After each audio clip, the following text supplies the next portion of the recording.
that would have been good to check was the duration of the session, because I thought it was about 45 minutes. So there's about 46 minutes of material.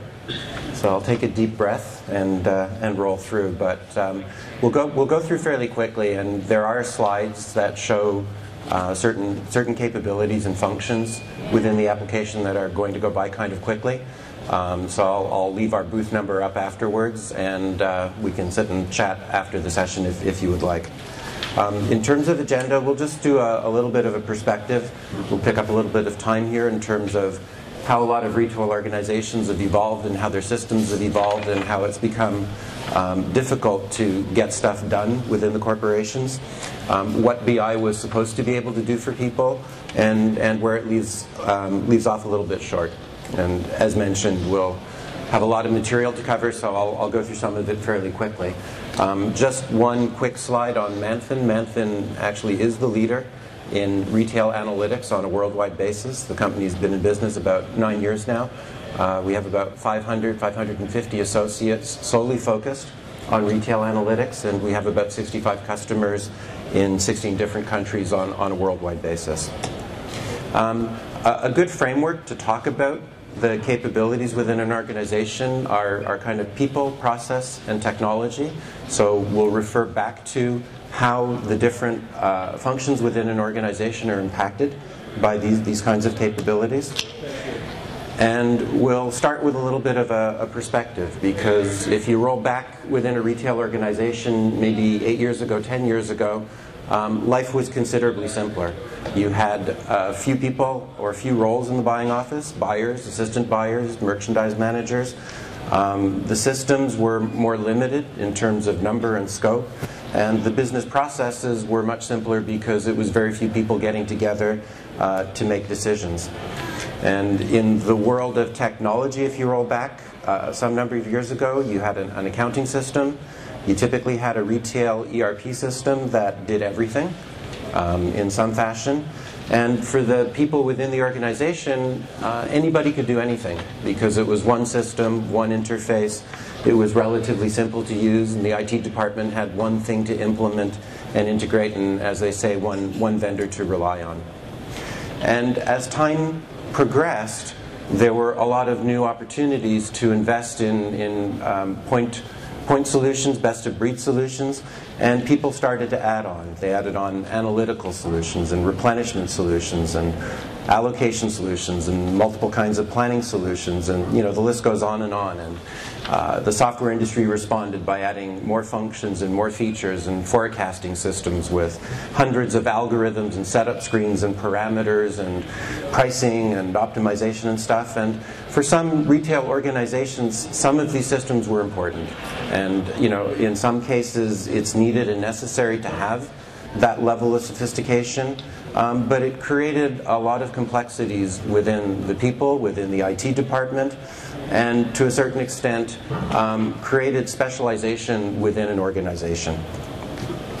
If you look at a retail organization today in terms of trying to get something done, there's a lot more people involved, and as mentioned, a lot more systems involved. So the cast of characters has grown. You have buyers and assistant buyers and planners and pricers, and if you want to make a space decision, space planners and analysts and assortment planners, and replenishers need to be notified when you're changing something, right down to PhD data miners. And it's all supposed to be orchestrated, but they're all on different systems with different interfaces and different integrations. And as many of you know, to get something accomplished on a Monday morning within your organization, it's not exactly smooth and simple. For the IT department, life got worse. In most organizations, well beyond 60% of the IT time and spend is just staying even. It's integration. A new version of a database software and operating system has to go through and be tested, right down to people are installing software to manage the software that they have. So as we created all of these specialized systems, specialized interfaces, specialized people, we created a lot of complexity. And it had other effects. So what's the right number for sales in a lot of organizations, many of the people that we talk with? Well, it depends what you're looking at, because we have a lot of different numbers for sales. The allocation system has a different number than the replenishment system, because we couldn't integrate transfers into one and something is coming out of somewhere else. And really what everybody wanted was, of course, a single sales number. So where we've arrived at by having all of these multiple systems, multiple specialties, multiple interfaces is a great deal of complexity for the people involved. It's gotten harder and harder to get anything done. You have 1 to 2 specialists at least on something, because they've got to learn different systems. They've got to learn how to manage them and the complexity. You've got very often 5, 6, 7 different departments involved in making a single business decision, and it takes time. If a buyer has an intent to create something in a store, very often by the time it's gone through all of the different people in the different departments, it comes out completely differently. And in terms of IT, we've kind of covered it. It gets to be a very complex environment to manage. And where did it all start? Well, in some respects, it's the software guy. We actually have someone who we were looking at this morning who looks a little bit like that. And you know, he's promised that you can install this greatest system with 32 different algorithms and 14 parameter screens in about 8 to 10 weeks. And that's what the group within the organization believes is going to happen. And that's how a lot of these projects start, with a lot of hope and a lot of promise and a lot of commitment. And somewhere in the middle of the project, the IT department and the business department have come to the reckoning that there needs to be a phase 2. And you're not going to get 32 different algorithms and 16 different setup screens in phase 1. And the business users know that phase 2 never happens. So they're busy trying to get everything stuffed in that they possibly can. And the CFO is watching the budget expand and the time frames, you know, sort of depart on them, and on it goes. And in reality, for most retailers, the feature-rich software, I like to use the analogy of the brain, you use a small amount of it. So the 32 parameters and algorithms in a replenishment system, and people are busy working to min-max stocks. And that's, to a great extent, what has happened with the complexity there. If we look at what BI was supposed to do, again, it was supposed to create a cadre of well-informed retailers who had instant knowledge of what was going on in their business and were ready to do something. And you know, you can't really argue with well-informed people. There's kind of the story of a retailer who hires 3 very bright, very smart MBAs, and they sit them in a conference room and they feed them tons of information, and they're there late at night, and pizza gets fed in, you know, 7 o'clock every evening, and eventually the CEO sits there and goes, you know, there's a lot of expense going into this, but nothing's coming out. All this stuff is going into the room.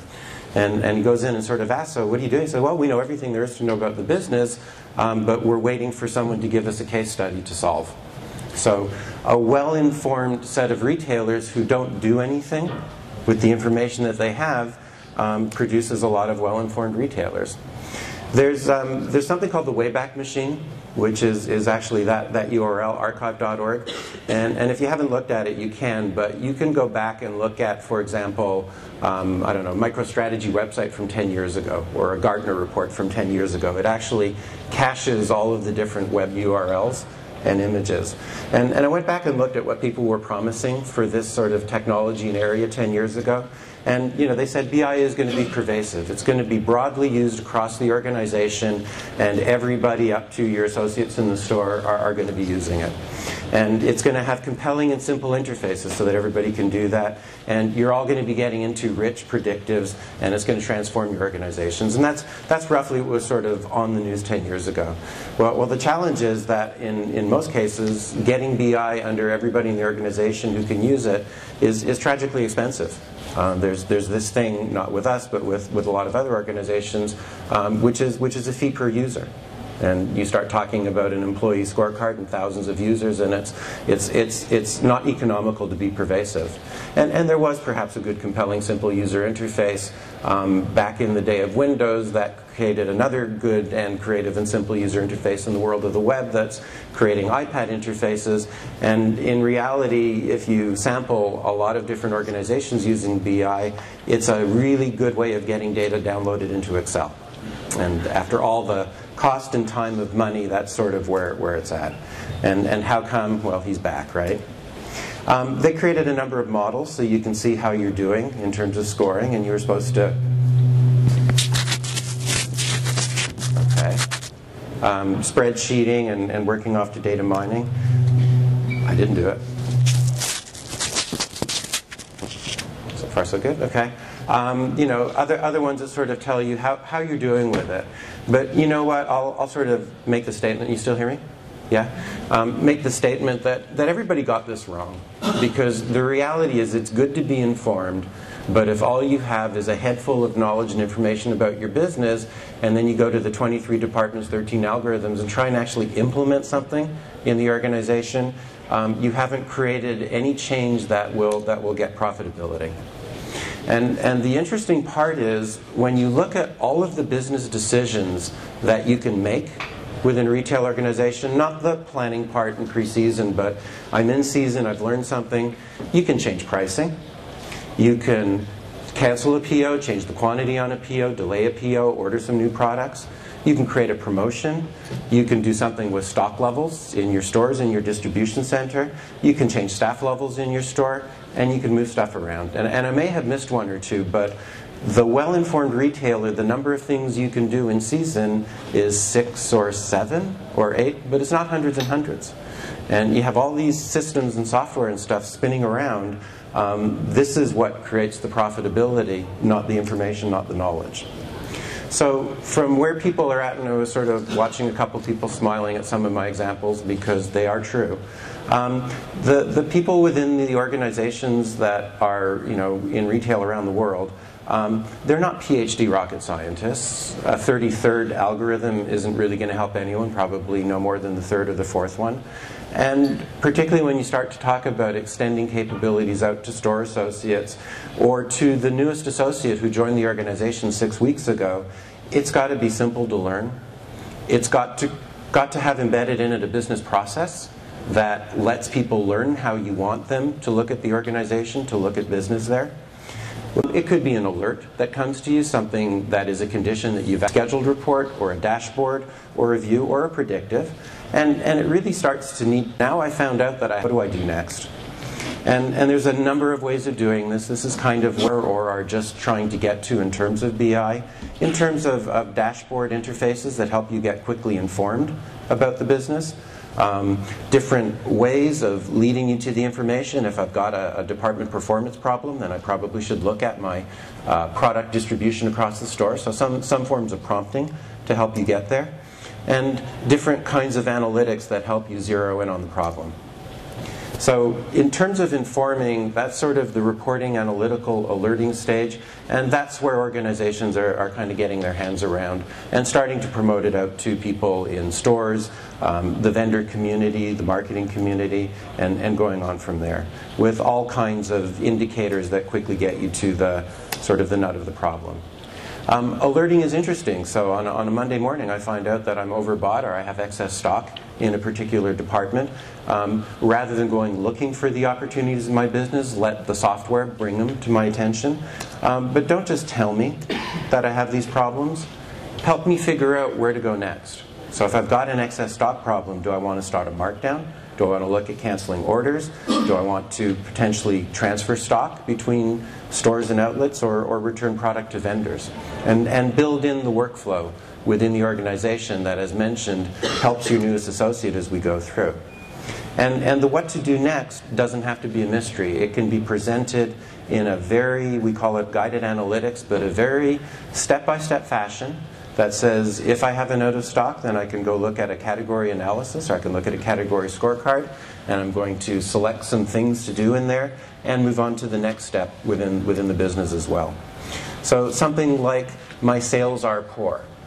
What do I do? How do I follow a path from looking at plan versus actual, store performance perhaps, ordered versus receipts? What are the reasons why my sales might be poor, and how do I follow a logical chain of activity, including some exception views and reports to quickly find me to that issue? And a lot of problems that retailers have are, again, training their associates, training the next person in, or potentially if I'm going to extend this capability out to stores or out to vendors or out to third parties, how do I get them going? Sorry, sensitive mouse here.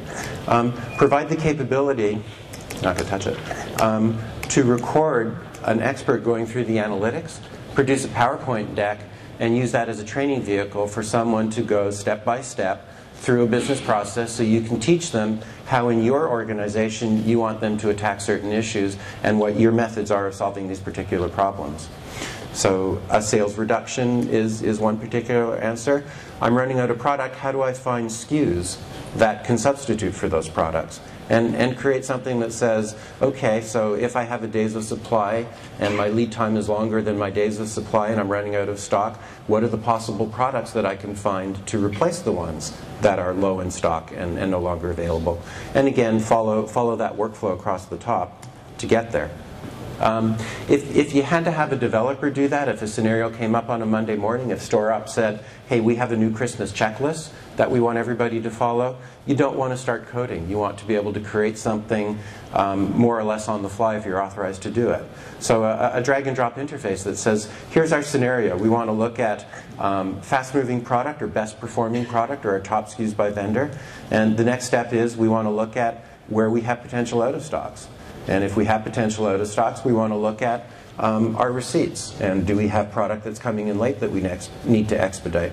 Or do we have some stores who aren't selling it where we can do some balancing? And if so, what's the sales and margin? And very, very simple to pull these together, right down to, again, field operations where the level of expertise is not necessarily as high and the teams using the software are not necessarily as computer savvy, to be able to pull together a store visit program. And it comes out with a very simple and easy to follow process that says I'm going to visit the store, I'm going to do a sales review, or maybe I'm going to do an associate review, and then go on and look at scorecards, and then go on and see productivity by hour, by location. Just pull these workflows together in a simple fashion. Some can be fairly complex, so if I have excess stock, there's a number of different ways of looking at the problem, but present it in a very simple to use, simple to look, simple to follow, so your newest associate can become productive very, very quickly and resolve the situation. So we've gone past just being informed. We've created the ability to look at what the root cause of the problem is, and we've put any associate in the company into the picture to be able to do something about the scenario. So now that we know we have a problem, what are we going to do about it? So let's look at a couple of things, slow sellers and low stock positions in stores, and see how we're going to figure that out. So we want to potentially pick the most representative data. So I'm a merchant, I understand what's important in the business and what to look at some candidates, simulate some possible outcomes and come up with the best path forward, and do it all business driven and do it all without the help of IT because they're busy people and you need to do that now. So let's look at changing the price. There's a lot of different ways of finding markdown candidates, product performance, sell-through variance reporting, markdown budget reporting, markdown trends, slow seller reports. We can go through these different analytics and check off here are the products that are poor performers that I might want to do something about.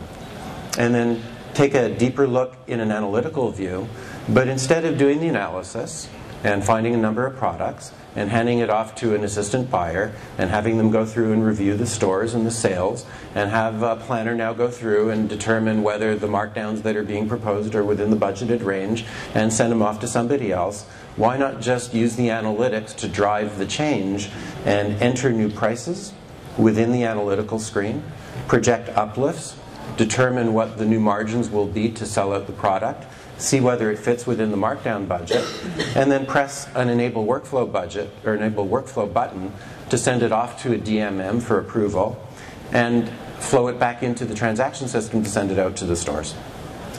All in one screen, all in one thing, approved and done without the handoff, the integration, the systems, and the 17 other departments all getting involved in trying to help the buyer visualize and materialize a price change out in the stores. Something that's probably a little bit more complex, we can find where we're running low on stock with best sellers. There's a lot of different ways of doing it. I'm just choosing to look at product that's on promotion, that's potentially out of stock, based on a number of different parameters.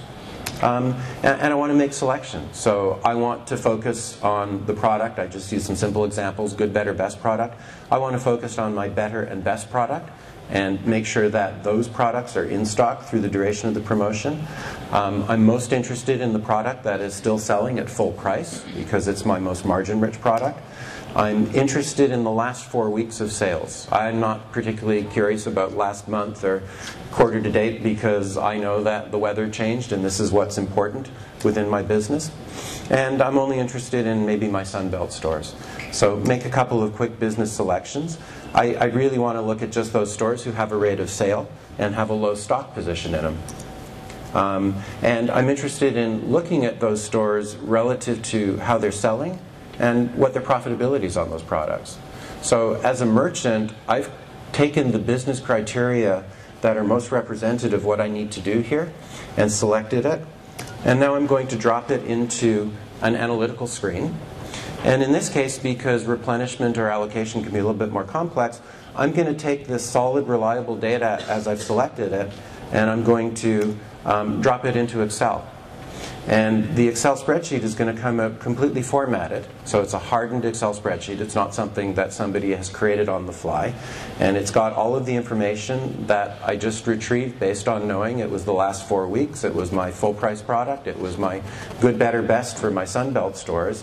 And I'm going to create a suggested allocation to pull out of the distribution center based on the ranking that I performed on their sales and margin. And I'm going to balance up my distribution, and I'm going to save it back to the server, which is going to allow it to be approved if an approval is necessary, or push it to the distribution center as a DC to store transfer. And it's there. It's done in one step. We didn't have to go to 2 or 3 other systems and 14 other people and a number of different layers of approval. And I can quickly find the situation, simulate a course of action, and complete it, all within the same set of activity.